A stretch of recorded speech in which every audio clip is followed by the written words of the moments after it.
You may not know who I am, but you've probably heard my voice before. I was a voice actor in the Batman Arkham video game series. Among various baddies, I played Clayface. You know. This is the role of a lifetime! I like finding the subtlety in a role. Let's talk about warming up and voiceover. There are voice actors I know that warm up every single time before they get in the booth. It's a routine for them, and I respect that completely. But I learned another way to think about warming up.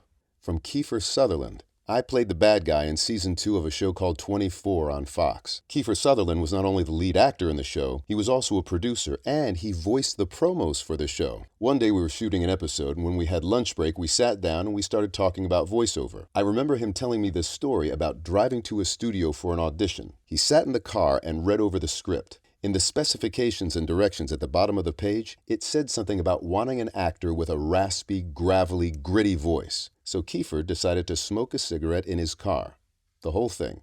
Put it out, and then proceeded to scream as loud as he could for as long as he could. And when he was finished, he was gritty, he was raspy, he was gravelly. Now, I'm not suggesting that if you want to change the texture of your voice that you should start screaming and smoking, but I like the idea that he didn't do a full warm-up. Kiefer's process was to start with his authentic voice and then only manipulate it to satisfy what they were asking for in the specs and directions, and nothing more. I like that. Now, there are plenty of reasons to need to warm up. You might have mucus on your vocal folds, or maybe you have allergies, or maybe you can't get a full lung full of air because you were sick recently, or maybe your articulation is a little off because you had a long night, or maybe the script is asking you to put on a dialect or speak really fast for legal copy, or maybe they're asking you for a little texture. My concern with a routine vocal warm-up is that the more you warm up, the more you sort of distance yourself from your authentic voice. I tell myself every time I audition, they want me. They want my voice, my authentic voice. So I always start there,